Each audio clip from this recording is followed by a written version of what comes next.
സംവിധായകൻ വിജയ് തമ്പി ചേരുന്നുണ്ട്.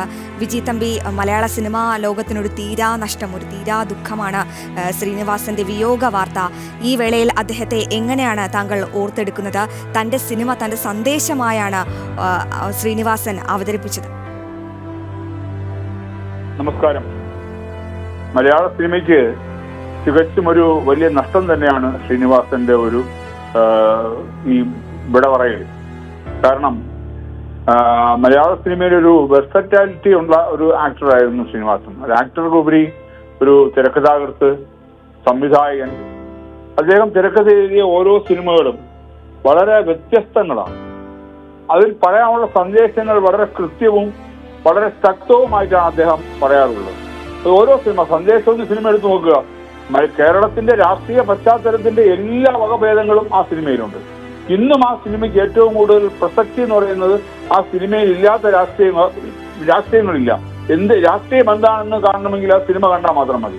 അപ്പൊ അതുപോലെ ഓരോ സിനിമകളും, നാടോടിക്കാറ്റായാലും ശരി, അല്ലെങ്കിൽ പട്ടണത്തിൽ പ്രവേശമായാലും ശരി, അതുപോലെ എത്രയെത്ര സിനിമകൾ. ഇനി അദ്ദേഹം സംവിധാനം ചെയ്ത സിനിമകൾ എടുത്തു കഴിഞ്ഞാൽ ചിന്താവിഷ്ടയായ ശ്യാമള, ഒരു സാധാരണക്കാരന്റെ ജീവിതം എന്താണെന്നും ആ സാധാരണക്കാരന്റെ ആഗ്രഹങ്ങൾ എന്താണെന്നും അതിൽ കൃത്യമായിട്ട് വരച്ചിട്ടിട്ടുണ്ട്.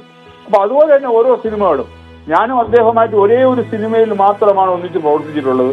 പക്ഷെ അത് എന്നും ഓർത്തിരിക്കാവുന്ന, ഇന്നും ഞാൻ എവിടെ പോകുമ്പോഴും ആൾക്കാർ എടുത്തു പറയുന്ന എൻ്റെ ഒരു സിനിമകളിൽ ഒന്നാണത്. ഇന്നും എനിക്ക് തോന്നുന്നു ഈ യൂട്യൂബിലും മറ്റ് ചാനലുകളിലും എല്ലാം ഏറ്റവും കൂടുതൽ പ്രദർശിപ്പിച്ചിട്ടുള്ള സിനിമയാണ് നഗരങ്ങളിൽ ചെന്ന് രാപാർക്കാം. അതിലെ കുഞ്ഞുകുട്ടൻ തമ്പുരാൻ എന്ന് പറയുന്ന ഒരു കഥാപാത്രമാണ് ശ്രീനി അവതരിപ്പിച്ചത്. അത് മാത്രമല്ല, അതിന്റെ തിരക്കഥയിലും കാര്യത്തിലൊക്കെ ശ്രീനിയുടെ ഒരുപാട് സഹായവും ഒരുപാട് പിന്തുണയും ഉണ്ടായിരുന്നു. മാത്രമല്ല, ഞാനുമായിട്ട് നല്ലൊരു അടുത്ത ബന്ധം അദ്ദേഹത്തിനുണ്ടായിരുന്നു. അദ്ദേഹത്തിന്റെ മറ്റു സിനിമകളിൽ എന്നോടൊപ്പം പ്രവർത്തിക്കാൻ അദ്ദേഹത്തിന് കഴിഞ്ഞിട്ടില്ല.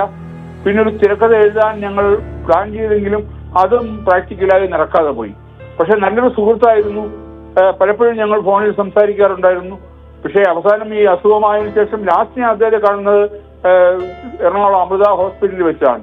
അദ്ദേഹം വീൽ ചെയറിൽ അദ്ദേഹത്തെ വീട്ടിക്കൊണ്ടു പോകുന്നതാണ് കണ്ടത്. അപ്പോൾ അതൊരു വലിയ വിഷമം തോന്നി. കാരണം ഇത്രയും സജീവമായിട്ട് ഏറ്റവും ആക്റ്റീവായിട്ട് നിൽക്കുന്ന ഒരു വ്യക്തി, എപ്പോഴും പുള്ളിയുടെ പൊട്ടി ചിരിയുണ്ട്. ആ ചിരിയാണ് എപ്പോഴും നമ്മുടെ മനസ്സിൽ ഓർമ്മ വരുന്നത്.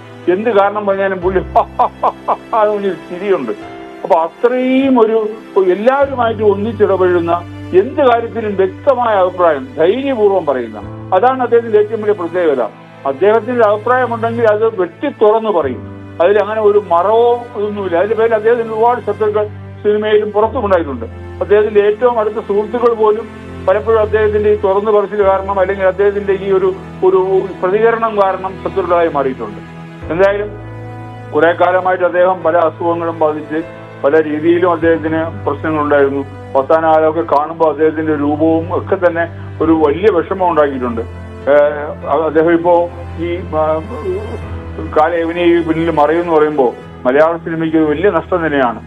പക്ഷേ അദ്ദേഹം സംഭാവന ചെയ്ത സിനിമകളൊപ്പം അദ്ദേഹം സംഭാവന ചെയ്ത രണ്ട് വലിയ വ്യക്തിത്വങ്ങളാണ് വിനീത് ശ്രീനിവാസനും ധ്യാൻ ശ്രീനിവാസനും. രണ്ടുപേരും മലയാള സിനിമയിൽ നിന്ന് നിറഞ്ഞു നിൽക്കുകയാണ്. അപ്പം അങ്ങനെ ഒരിക്കലും ശ്രീനിയെ മലയാള സിനിമയ്ക്ക് മറക്കാൻ കഴിയില്ല. അവരുടെ മക്കളിലൂടെയും അല്ലെങ്കിൽ അദ്ദേഹത്തിന്റെ സിനിമകളിലൂടെയും എന്നും മലയാളി മനസ്സിൽ ശ്രീനിവാസൻ ജീവിക്കുക തന്നെ ചെയ്യും. തീർച്ചയായും വിജയ് തമ്പി, വളരെയധികം നന്ദി ഈ അവസരത്തിൽ പ്രതികരിച്ചതിന്.